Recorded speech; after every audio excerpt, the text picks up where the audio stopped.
जय श्री कृष्णा। राधे राधे। भक्त जनों, आज आप सभी ने श्रवण करेंगे इस वीडियो में भोलेनाथ जी की व्रत कथा। प्राचीन काल में रत्नभद्र नाम से प्रसिद्ध एक धर्मात्मा यक्ष गंधर्व मदन पर्वत पर रहता था। उनके पूरन भद्रा नाम का एक पुत्र उत्पन्न हुआ। अंत में अनेक भोग को भोग कर उस रतन भद्रा ने शिव ध्यान परायण हो परम शांति शिवलोक को प्राप्ति किया। पिता के शिवलोक चले जाने पर पूरन भद्रा ने संतानहीन होने से अपनी भायरा कनक कुंडला नाम की यक्षनी से कहा, प्रिय, मुझे पुत्रा का बिना यह राज्य और महल आदि अब शून्य मालूम होता है। कनक कुंडला बोली, प्राणनाथ, आप ज्ञानवान होकर पुत्रा के लिए क्यों खेद करते हैं? यदि यही इच्छा है तो पुत्र मिलने का उपाय कीजिए।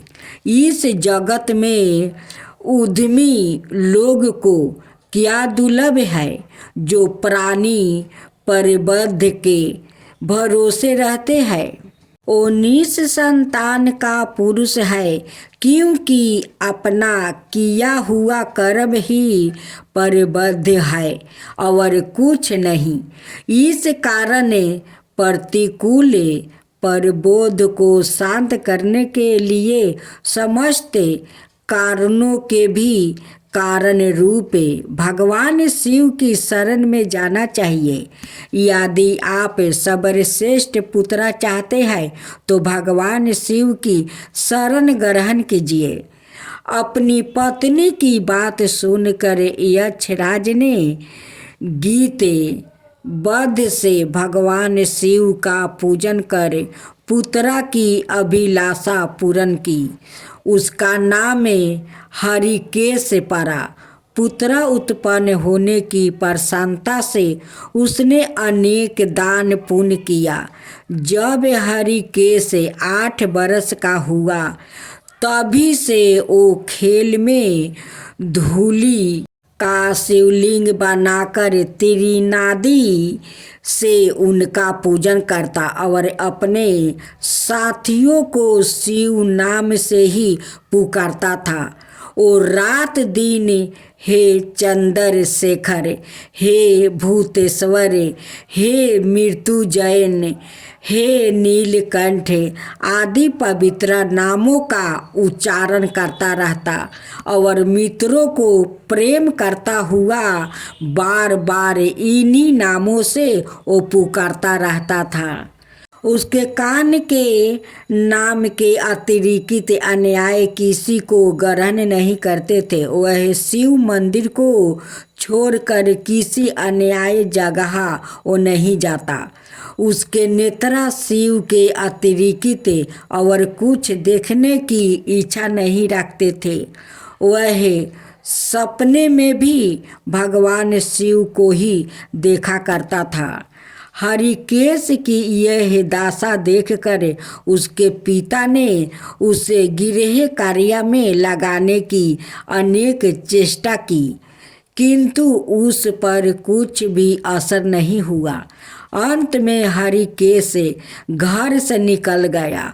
कुछ दूर जाकर उसे भ्रम हो गया और वह मन ही मन कहने लगा, हे शंकर, कहाँ जाऊं? कहाँ रहने से मेरा कल्याण होगा?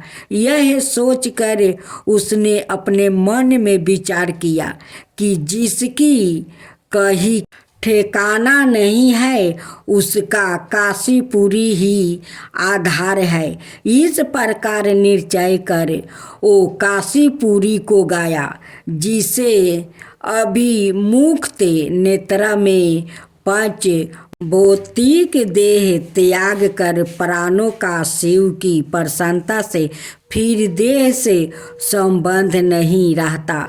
उस आनंद वन में जाकर तप करने लगा।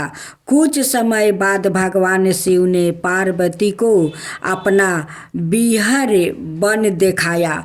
वह अनेक सुगंध युक्त पल्लवों से सुशोभित था।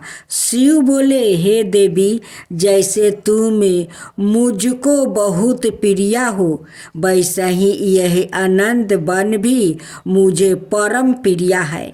मेरे अनुग्रह से इस आनंद वन में मरे हुए को जन्म मरण का बंधन नहीं होता, अर्थात वो फिर संसार में जन्म नहीं लेता।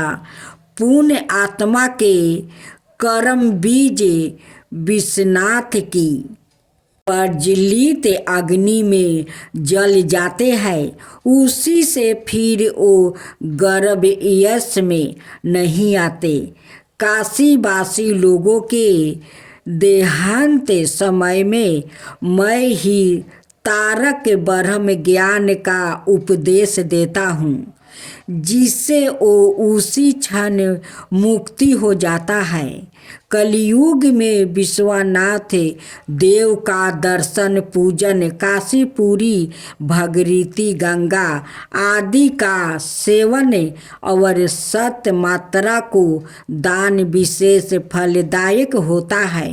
हे देवी, काशीवासी सदा मुझ में ही बसे है, इसमें मैं उनका अंत में संसार सागर से पार कर देता हूँ। यह मेरी प्रतिज्ञा है।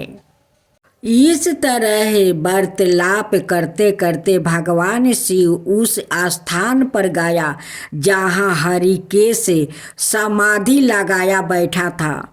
उसको देखकर पार्वती ने कहा, भगवान, यहाँ आपका तपस्वी भक्त है। इस समाधिस्थ भक्त को वर देकर इसका मनोरथ पूर्ण कीजिए। इसका चित्त केवल आप में ही लगा है और इसका जीवन भी आपके ही अधीन है। पार्वती की बात सुनकर भगवान शिव उसके पास गया और उन्होंने समाधि में स्थित उस हरिकेश को हाथ से स्पर्श किया। दाया सिद्धू का स्पर्श पाकर उस यक्ष ने आंखें खोलकर अपने सम्मुख प्रत्यक्ष अपने अभिशिष्ट को देखा। गद गद सवाए में यक्ष ने कहा कि हे शंभु, हे पार्वती, हे शंकर, आपकी जय हो। आपके कर कमलों का स्पर्श पाकर मेरा यश शरीर अमृत रूप हो गया है। इस प्रकार प्रिय वचन सुनकर भगवान शिव बोले, हे यक्ष, तुम इसी क्षण मेरे वर से मेरे क्षेत्र के दंड नायक हो जाओ। आज से तुम दुष्टों के दंड दायक और पुण्यवानों के सहायक बनो और दंड पानी नाम से विख्यात होकर सब उद्धित गणों का निमंत्रित करो। मनुष्यों में सत अर्थ नाम वाले संभरम और उद्भरम, ये दोनों गण सदा तुम्हारे साथ रहेगा। तुम काशीवासी जनों के उत्दाता, प्राणदाता, ज्ञानदाता हो और मेरे मुख से निकले तारक मंत्र के उपदेश से मोक्षदाता होकर नियमित रूप से काशी में निवास करो। भगवान शिव की कृपा से वही हरिकेश यक्ष काशी में दंड पानी के रूप में अस्तित्व हो गया और भक्तों के कल्याण में लग गया। अब शिव पार्वती की दूसरी कथा। एक श्रेष्ठ पुत्र की प्राप्ति हेतु भगवान शिव से आज्ञा लेकर पार्वती ने 1 वर्ष तक चलने वाले पूनक व्रत का समापन किया। व्रत की समाप्ति पर पुरोहित संत कुमार ने देवी पार्वती से कहा, द्रौपदी मुझे दक्षिणा चाहिए। पार्वती ने मुंह मांगी दक्षिणा देने का वचन दिया। फिर क्या था, पुरोहित बने संत कुमार ने अस्वाभाविक दक्षिणा की याचना की। देवी इस व्रत से दक्षिणा स्वरूप मुझे अपने पति को दीजिए। यह सुनते ही देवी पार्वती पर जैसे वज्रपात हुआ। वो व्याकुल होकर विलाप करती हुई मूर्छित हो गई। पार्वती को मूर्छित देखकर ब्रह्मा विष्णु और मुनियों को हंसी आ गई। उन्होंने पार्वती को समझाने के लिए भगवान शिव को भेजा। पार्वती की मूर्छित टूटने पर शिव ने उन्हें समझाया, देवी देव कार्या पृथु कार्या या नीति नैमित्तिक जो भी कार्य दक्षिणा से रहित होता है निष्फल हो जाता है। उस कर्म से दाता कल सूत्रा नाम के नरक में गिरता है। उसके बाद वह दीन होकर शत्रुओं से पीड़ित होता है। ब्राह्मण को संकल्प की हुई दक्षिणा उस समय ना देने से वह बढ़कर कई गुनी अपराध हो जाती है। भगवान विष्णु और ब्रह्मा ने पार्वती से धर्म रक्षा के लिए अनुरोध किया। धर्म ने भी समझाया, देवताओं ने कहा, मुनियों ने भी दक्षिणा देने की प्रेरणा दी। फिर भी पार्वती चुपचाप रही। तब संत कुमार ने कहा, शिव या तो आप मुझे दक्षिणा में अपने पति को प्रदान कीजिए या अपने दीर्घ कालीन कठोर तप का फल भी त्याग दीजिए। इस महान कर्म की दक्षिणा न मिलने पर मैं इस दुर्लभ कठोर व्रत का फल ही नहीं आपके समझते कर्मों का फल भी प्राप्ति कर लूँगा। उद्विग्न होकर पार्वती ने कहा, पति से वंचित हो जाने वाले कर्म से क्या लाभ है? दक्षिणा देने और धर्म और पुत्र की प्राप्ति से मेरा क्या हित होगा? पृथ्वी देवी की उपेक्षा कर वृक्ष की पूजा करने से क्या प्राप्ति हो सकेगा? साध्वी स्त्रियों के लिए पति 100 पुत्र के समान होता है। ऐसी स्थिति में यदि व्रत में अपने पति की ही दक्षिणा दे दिया जाए तो पुत्र से क्या लाभ है? यह सत्य है कि पुत्र पति का ही अंश होता है, लेकिन उसका एकमात्र मूल तो पति ही होता है। मूल धन के नष्ट होने पर समस्त व्यापार ही विनाश हो जाता है। उसी समय आकाश में देवताओं और ऋषियों ने एक रत्न निर्मित रथ देखा जो पार्षदों से घेरा था। उस रथ से श्री नारायण उतर कर देवताओं के सम्मुख उपस्थित हुआ। उन श्री नारायण को ब्रह्मा विष्णु और शिव ने रत्न सिंहासन पर बैठाकर उन्हें प्रणाम किया और हाथ जोड़कर गदगद कंठ से स्तुति की। वहाँ का सारा वृत्तांत जानकर श्री नारायण ने कहा, शिव प्रिय पार्वती का यह व्रत लोक शिक्षा के लिए है, अपने लिए नहीं, क्योंकि ये तो सवाए समस्त व्रतों और तपस्याओं का फल प्रदान करने वाली है। इनकी माया से ही चराचर जगत मोहित है।